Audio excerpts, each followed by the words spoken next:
Channel ವೀಕ್ಷಕ ಬಂಧುಗಳಿಗೆ ಶುಭೋದಯದ ನಮಸ್ಕಾರಗಳು. ಬಂಧುಗಳೇ, ನಾನೀಗ ನಿಮಗೆ ಗದಗ್ ಬೆಟಗೇರಿ ಅವಳಿ ನಗರದ ಒಂದು ವಿಶೇಷವಾಗಿರ್ತಕ್ಕಂಥ ಸಮಾಜಮುಖಿ ಕಾರ್ಯಗಳನ್ನು ಮಾಡಿರ್ತಕ್ಕಂಥ ಮಂಜು ಶಿಕ್ಷಣ ಸಂಸ್ಥೆ ಬೆಟಗೇರಿ ಗದಗ್ ಅಂತಕ್ಕಂಥ ಒಂದು ಸಂಸ್ಥೆಯನ್ನು ಪರಿಚಯ ಮಾಡಲಿಕ್ಕೆ ನಾನು ಹೊರಟಿದ್ದೇನೆ. ತಮ್ಮೆಲ್ಲರಿಗೂ ಗೊತ್ತಿರಬಹುದು, ರಂಗಪ್ಪಜ್ಜನ ಮಠ ಅಂತ ತಾವೆಲ್ಲರೂ ಕೇಳಿರಬಹುದು. ಯಾವುದೋ ಹೌದು ಅದು ಅಲ್ಲ, ಯಾವುದೋ ಅಲ್ಲ ಅದು ಹೌದು ಅಂತಕ್ಕಂಥ ಒಂದು ಅಮೃತವಾಣಿಯನ್ನು ಈ ಜಗತ್ತಿಗೆ ಸಾರಿರ್ತಕ್ಕಂಥ ರಂಗಪ್ಪಜ್ಜನ ಮಠ ಇದು ಇರುವುದು ರಂಗಾವಧೂತ ನಗರ ಅಂತಲೂ ಕೂಡ ಇದನ್ನು ಕರೆಯುತ್ತಾರೆ.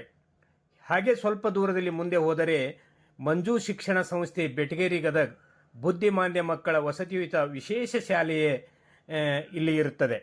ಸರ್ಕಾರದ ಈ ಒಂದು ಇಲಾಖೆಯಿಂದ ಶಿಶು ಕೇಂದ್ರೀಕೃತ ಯೋಜನೆಯ ಅನುದಾನಕ್ಕೆ ಒಳಪಟ್ಟಿರ್ತಕ್ಕಂಥ ಈ ಸಂಸ್ಥೆ ರಾಜ್ಯ ಪ್ರಶಸ್ತಿ ಪುರಸ್ಕೃತವಾಗಿದೆ. ಹಾಯ್ ಫ್ರೆಂಡ್ಸ್, ನಮಸ್ಕಾರ ಎಲ್ಲರಿಗೂ. ಅದು ನಮ್ಮ ಮನೆಯವರ ವಾಯ್ಸು. ಈ ಆಶ್ರಮದ ಒಂದು ಮಾಹಿತಿಯನ್ನು ನೀವೇ ಕೊಡ್ರಿ ಅಂತ ಅಂದವರಿಗೆ ಹೇಳಿದೆ. ಅದಕ್ಕೋಸ್ಕರ ಅವರು ಈ ಆಶ್ರಮದ ಮಾಹಿತಿಯನ್ನು ಅವರು ಕೊಟ್ಟಿದ್ದು. ಹಾಗೆ ಇವತ್ತಿನ ದಿನ ನಮಗೆ ಬಹಳನೇ ಒಂದು ವಿಶೇಷವಾದ ದಿನ. ಯಾಕಂದ್ರೆ ನಾವು ಇವತ್ತು ನಮ್ಮ ಎರಡು ಮಕ್ಕಳ ಅಂದರೆ ನನ್ನ ಮಗನ ಹಾಗೆ ನನ್ನ ಮುದ್ದು ಪುಟ್ಟ ಸೊಸೆಯ ಹುಟ್ಟುಹಬ್ಬವನ್ನು ನಾವು ಒಂದು ವಿಶೇಷ ಚೇತನ ಮಕ್ಕಳೊಂದಿಗೆ ಆಚರಿಸ್ತಾ ಇದ್ದೀವಿ. ಅದಕ್ಕೋಸ್ಕರನೇ ಇದೊಂದು ವಿಶೇಷ ದಿನ ಅಂತ ನಾನು ಹೇಳಿದ್ದು.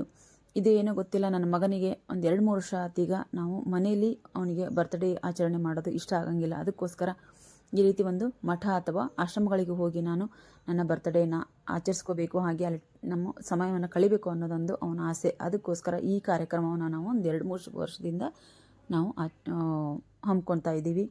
ಇವತ್ತು ಬಂದಿರೋದು ಒಂದು ವಿಶೇಷ ಚೇತನ ಮಕ್ಕಳ ಆಶ್ರಮಕ್ಕೆ. ಈ ಆಶ್ರಮ ಅಷ್ಟೇ ಸುಂದರವಾಗೈತಿ, ಅಷ್ಟೇ ಶುಚಿತ್ವವಾಗಿ ಇಲ್ಲಿ ಆಶ್ರಮವನ್ನು ಇಲ್ಲಿ ಇಟ್ಟುಕೊಂಡಿದ್ದಾರೆ. ಹಾಗೆ ಈ ಮಕ್ಕಳು ಎಷ್ಟು ಜಾಣರದಾರ ಅಂದ್ರೆ ನಾವು ಬಂದ ತಕ್ಷಣ ಎಲ್ಲರಿಗೂ ನಮಸ್ಕಾರ ಮಾಡೋದು, ಹಾಗೆ ನಾವು ಬಂದವರಿಗೆಲ್ಲ ಕುಂದಿರ್ಸೋದಕ್ಕೆ ಒಂದು ಚೇರ್ ತಂದಿಡೋದು, ಟೇಬಲ್ ತಂದಿಡೋದು ಕೆಲಸ ಅವರು ಓಡಾಡಿಯಲ್ಲಿ ಆ ಕೆಲಸ ಮಾಡ್ತಾರೆ. ಅದನ್ನು ನೋಡಿದ್ರೆ ನಿಜವಾಗ್ಲೂ ಖುಷಿ ಆಕತಿ. ಈಗಿನ ಕಾಲದಾಗ ಒಂದು ಮಕ್ಕಳನ್ನು ನಾವು ಸುಧಾರಿಸೋದು ಅಷ್ಟು ಸುಲಭ ಅಲ್ಲ. ಅಂಥದ್ರಲ್ಲಿ ಒಂದು 80 ಮಕ್ಕಳು ಈ ಆಶ್ರಮದಲ್ಲಿದ್ದಾರೆ ಫ್ರೆಂಡ್ಸ್. ಈ ಅವರೆಲ್ಲರೂ ಅಷ್ಟೇ ಚೆನ್ನಾಗಿ ಬಂದವ್ರನ್ನ ಯಾವ ರೀತಿ ಮಾತಾಡಿಸ್ಬೇಕು, ಅವ್ರ ಜೊತೆ ಹೇಗೆ ನಡ್ಕೋಬೇಕು ಅನ್ನೋದನ್ನು ಅಲ್ಲಿ ಇರುವಂಥ ಸಿಬ್ಬಂದಿ ವರ್ಗ ಅವರಿಗೆ ಕಲಿಸ್ಕೊಟ್ಟೈತಿ. ಆಮೇಲೆ ಅಷ್ಟೇ ತಾಳ್ಮೆಯಿಂದ ಅವ್ರನ್ನ ನೋಡ್ಕೊತಾರಲ್ಲ, ಅವ್ರಿಗೊಂದು ನನ್ನ ಹ್ಯಾಟ್ಸ್ ಆಫ್. ಯಾಕಂದ್ರೆ ಇವತ್ತಿನ ಕಾಲದಲ್ಲಿ ಒಂದು ಮಗುವನ್ನು ಸುಧಾರಿಸಿ ನಾವು ಅವ್ರಿಗೆ ಬೇಕಾಗಿದ್ದನ್ನು ತಂದು ಕೊಡೋದೇ ಅಷ್ಟು ಸುಲಭ ಅಲ್ಲ. ಅಂಥದ್ರಲ್ಲಿ ಅಷ್ಟು ಮಕ್ಕಳನ್ನು ಅವ್ರು ನೋಡ್ಕೊತಾರಲ್ಲ, ಅದಕ್ಕೆ ನಿಜವಾಗ್ಲೂ ಒಂದು ಖುಷಿ ಆಕತಿ. ಅವತ್ತಿನ ದಿನ ನಾವು ಅಲ್ಲೇ ಕೇಕ್ ತೊಗೊಂಡು ಹೋಗಿ ಅಲ್ಲಿ ಕೇಕ್ ಕಟ್ ಮಾಡಿ, ಹಾಗೆ ಅವರೆಲ್ಲ ಹೇಳಿದರು ಇಂಥ ಮಕ್ಕಳದ ಬರ್ತ್ಡೇ ಐತಿ ಅಂತ ಅಂತೇಳೊಂದು ಸೈಡಿಗೆ ಒಂದು ಮ್ಯೂಸಿಕ್ ಹಾಕಿ ಬರ್ತ್ಡೇದ್ದು ಮಕ್ಕಳಿಗೆ ವಿಶ್ ಮಾಡಿದರು. ಅದು ನಿಜವಾಗ್ಲೂ ಒಂದು ಖುಷಿ ತರುವಂಥ ವಿಷಯ. ಹಾಗೆ ಮಕ್ಕಳ ಜೊತೆ ಕೇಕ್ ಕಟ್ ಮಾಡಿಸಿ ಅವ್ರ ಜೊತೆಗೆ ನಾವು ಸಾಯಂಕಾಲ ಮಟ್ಟ ಇದ್ದು ಟೈಮ್ ಪಾಸ್ ಮಾಡಿ, ಆಮೇಲೆ ಸಾಯಂಕಾಲ ಒಂದು ನಾಡಗೀತೆ ಅಂದರೆ ನಮ್ಮ ಒಂದೇ ಮಾತರಂ ಅನ್ನೋ ಒಂದು ಗೀತೆಯನ್ನು ಪ್ರಾರ್ಥನೆಯನ್ನು ಮಾಡ್ತಾರೆ. ಆ ಪ್ರಾರ್ಥನೆಯಲ್ಲೂ ನಾವು ಪಾಲ್ಗೊಂಡು ಬಂದ್ವಿ. ಅಲ್ಲಿ ಇರೋ ಮಕ್ಕಳನ್ನು ನೋಡಿದರೆ ನಿಜವಾಗ್ಲೂ ಖುಷಿ ಆಕತಿ. ನಿಮ್ಮ ಹತ್ರ ಒಂದು ನನ್ನ ಕಳಕಳಿಯ ಪ್ರಾರ್ಥನೆ ಏನು ಅಂತ ಅಂದ್ರೆ, ನಾವು ಮೊದಲಿಗೆ ಇದ್ರ ಬಗ್ಗೆ ನಮಗೆಲ್ಲ ಗೊತ್ತಿರಲಿಲ್ಲ ಫ್ರೆಂಡ್ಸ್. ಈಗ ನಮ್ಮ ಮಕ್ಕಳು ದೊಡ್ಡವರಾಗ್ಯಾರ, ಮಕ್ಕಳಿಂದ ಏನೋ ನಮಗೂ ಒಂದು ಜ್ಞಾನಾರ್ಜನೆ ಅಂತಾರಲ್ಲ, ಹಂಗೆ ಇಂಥ ಮಕ್ಕಳ ಹತ್ರ ನಾವು ಹೋಗಬೇಕು. ಈ ರೀತಿ ಅನಾಥಾಶ್ರಮಕ್ಕೆ ಹೋಗಿ ನಾವು ಅನಾಥಾಶ್ರಮ, ವೃದ್ಧಾಶ್ರಮ, ಈ ರೀತಿ ವಿಶೇಷ ಚೇತನ ಮಕ್ಕಳ ಆಶ್ರಮಗಳಿಗೆ ಹೋಗಿ ನಾವು ಒಂದು ಸಮಯವನ್ನು ಕಳೆಯುವಂಥ ಭಾಗ್ಯವನ್ನು ನಮ್ಮ ಮಕ್ಕಳು ಕೊಟ್ಟರೆ ನಮಗಂತ ಅಂದ್ರೆ ತಪ್ಪಾಗಂಗಿಲ್ಲ ಇಲ್ಲ. ಯಾಕಂದ್ರೆ ನಾವು ಈ ರೀತಿ ಯಾವಾಗಲೂ ಹುಟ್ಟುಹಬ್ಬನ ಆಚರಣೆ ಮಾಡಿರಲೇ ಇಲ್ಲ. ಆದರೆ ನನ್ನ ಮಗನಿಗೆ ಅದೇನು ಮನಸ್ಸಿನಲ್ಲಿ ಬಂತೋ ಗೊತ್ತಿಲ್ಲ, ಇಂಥ ತನ್ನ ಹುಟ್ಟುಹಬ್ಬವನ್ನು ಮಾತ್ರ ತಾನು ಮನೆಯಲ್ಲಿ ಆಚರಿಸ್ಕೊಳಕ್ಕೆ ಇಷ್ಟಪಡೋಂಗಿಲ್ಲ. ಇಂಥಲ್ಲೇ ಹೋಗಿ ಅವನು ಟೈಮ್ ಪಾಸ್ ಮಾಡಬೇಕು, ಅಂಥ ಮಕ್ಕಳ ಜೊತೆಗೆ ಅವನು ಸಮಯವನ್ನು ಕಳಿಬೇಕು ಅನ್ನೋದೊಂದು ಅವನ ಆಸೆ. ಅದಕ್ಕೋಸ್ಕರ ನಾವು ಅವನ ಆಸೆ ಅಂತಲೇ ಈಗ 2-3 ವರ್ಷದಿಂದ ಈ ರೀತಿ ನಾವು ಅವನ ಹುಟ್ಟುಹಬ್ಬವನ್ನು ಆಚರಿಸ್ತಾ ಇದ್ದೀವಿ. ಮಕ್ಕಳಲ್ಲಿ ಈ ರೀತಿ ಒಂದು ಮನೋಭಾವನೆ ಬರೋದು ಒಂದು ಒಳ್ಳೆಯದೇ. ಯಾಕಂದ್ರೆ ಇದರ ಅನುಭವನೇ ಒಂದು ಬೇರೆ ಇರುತ್ತೆ. ಆ ಮಕ್ಕಳು ಖುಷಿ ಪಡ್ತಾರೆ, ನಾವು ಅಲ್ಲಿ ಹೋಗಿ ಖುಷಿ ಪಡ್ತೀವಿ. ಇಡೀ ದಿನ ಅಲ್ಲಿ ಒಂದು ಸಮಯವನ್ನು ನಾವು ಕಳಿತೀವಿ.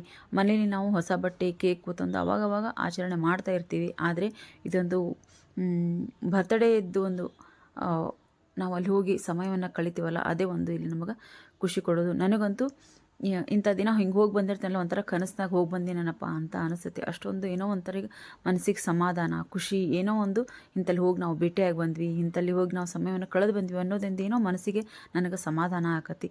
ಅದಕ್ಕೋಸ್ಕರ ನಿಮ್ಮ ಹತ್ರ ಒಂದು ಕಳಕಳಿಯ ಪ್ರಾರ್ಥನೆ, ವಿನಂತಿ ಏನಂದ್ರೆ, ದಯವಿಟ್ಟು ನಿಮ್ಮ ಮನೆಯಲ್ಲಿ ಒಂದು 4 ಜನ ಮೆಂಬರ್ಸ್ ಇದ್ರೆ ಒಬ್ಬ ಮಗನ ಅಥವಾ ತಂದೆ ಅಥವಾ ಇಂಥ ವೃದ್ಧಾಶ್ರಮ, ಅನಾಥಾಶ್ರಮ ಅಥವಾ ವಿಶೇಷಚೇತನ ಮಕ್ಕಳ ಆಶ್ರಮಗಳಿಗೆ ಹೋಗಿ ಆಚರಣೆ ಮಾಡಿರಿ.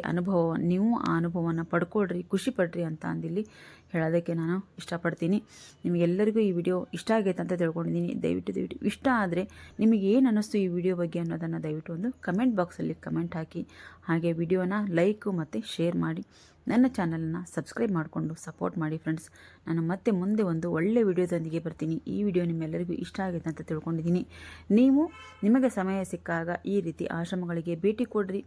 ಆ ಮಕ್ಕಳಿಗೂ ಖುಷಿಯಾಗುತ್ತೆ, ನಮಗೂ ಖುಷಿಯಾಗುತ್ತೆ. ಇದರ ಅನುಭವನೇ ಬೇರೆ. ಇದನ್ನು ಅನುಭವಿಸಿದಾಗಲೇ ಇದರ ಅನುಭವ ಏನು ಅಂತ ಗೊತ್ತಾಗುತ್ತೆ. ಅದಕ್ಕೋಸ್ಕರ ಇದೊಂದು ಸಮಾಜಮುಖಿ ಕಾರ್ಯವನ್ನು ಎಲ್ಲರೂ ಮನಸ್ಸು ಪೂರ್ತಿಯಾಗಿ ಮಾಡ್ತೀರಾ ಅಂತ ಅಂದು ನಾನು ಅಂದ್ಕೊಂಡಿದ್ದೀನಿ. ಮತ್ತೆ ಮುಂದೆ ಒಂದು ಒಳ್ಳೆ ವಿಡಿಯೋದೊಂದಿಗೆ ನನ್ನ ಅನಿಸಿಕೆಯನ್ನು ನಾನಿಲ್ಲಿ ಹೇಳಿದ್ದೀನಿ ಫ್ರೆಂಡ್ಸ್. ಮತ್ತೆ ಮುಂದೆ ಒಂದು ಒಳ್ಳೆ ವಿಡಿಯೋದೊಂದಿಗೆ ಬರ್ತೀನಿ. ಬಾಯ್ ಫ್ರೆಂಡ್ಸ್, ಬಾಯ್.